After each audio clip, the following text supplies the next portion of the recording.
Hello, everybody. It is Bollywood Moms on the Go with Robin and Sonia today. And we are so excited to talk to you today about self-care.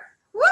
Yeah, self-care. So I think we're going to talk about what self-care means, and then maybe why we need self-care, and maybe find options to apply self-care to ourselves. Yeah, definitely.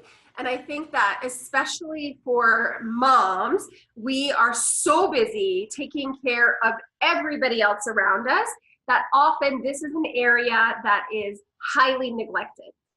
Yeah, so totally. So self-care is putting some fuel in your energy so then you can be and then care for others. Because if your level of energy is very low, you cannot take care of yourself, and then you won't be able to take care of the other people that count for you.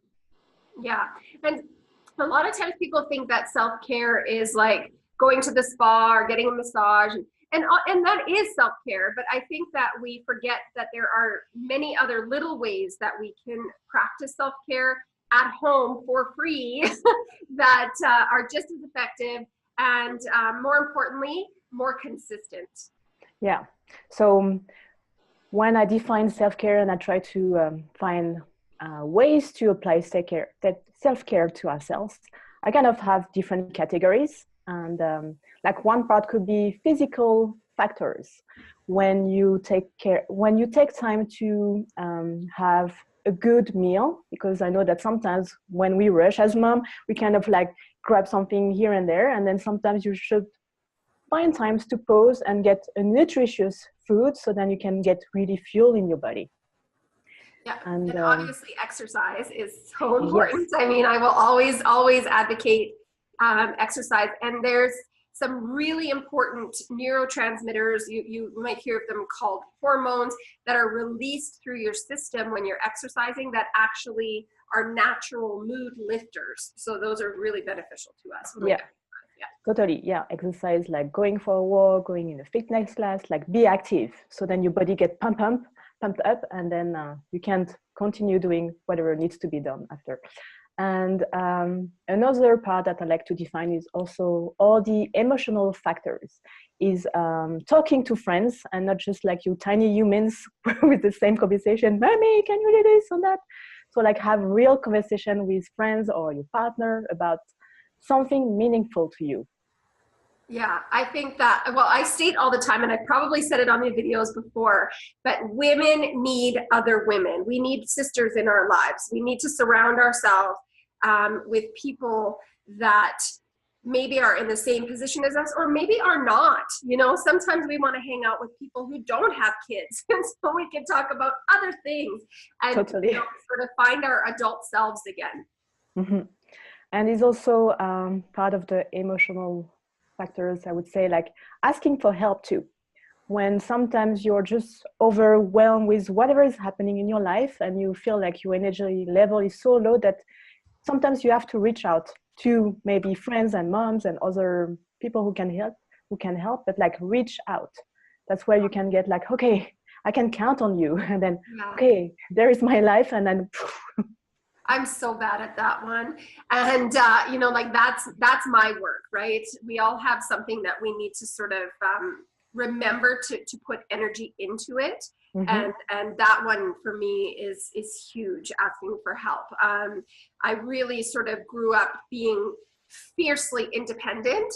And so it's a challenge for me to ask, but I never regret it when I do. I'm always glad that I did. So yeah, because it's a sign of strength. It's not weaknesses when you ask for help. It's like, okay, I need help, and then I know that I will feel better after. So yeah, it's practice. And also, it's also setting boundaries with people when you say, hey, stop, I don't want to deal with that. I need my space and time because I need to rejuvenate. Yeah, so, you know, we are such yes people sometimes, and we really sort of give like, everything we have away. We yes, yes. Can you do that? Yes, yes, yes. It's like, I don't want to do that, but yes, yes, yes. Totally. Yeah.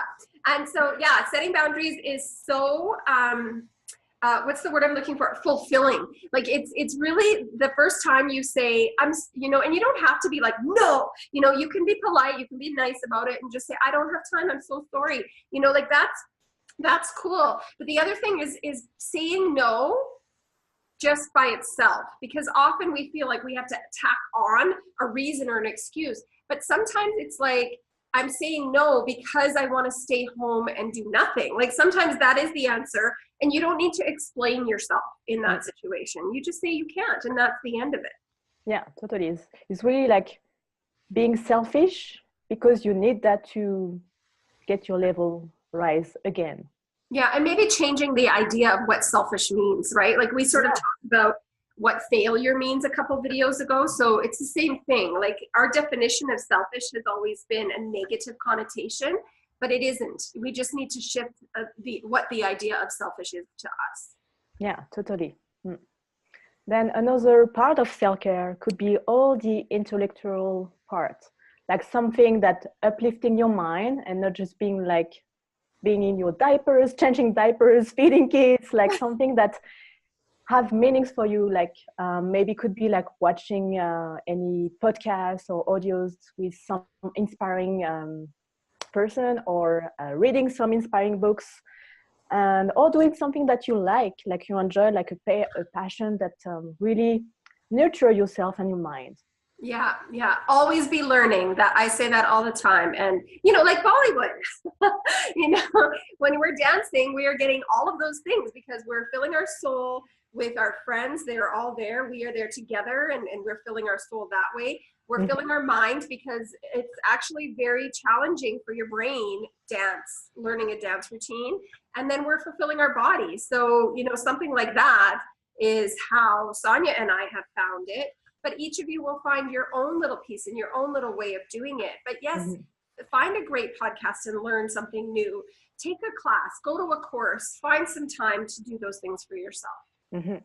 And if you are work at it, maybe find some pause. Like sometimes when your brain is like overwhelmed with whatever task you are in when you work and you have so many things to deliver, it's also taking sometimes to pause and hold, and it's like, okay, because you could be like in a rush and just like not having time for yourself because you're just like into the delivery of whatever needs to be delivered.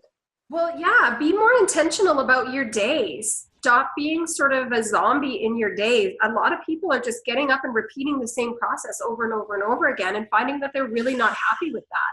So just put some intention into your day and make, I know with littles especially, it can be really hard to make set plans, but have a guideline, at least an outline of what your day is going to look like and how you're going to incorporate those things.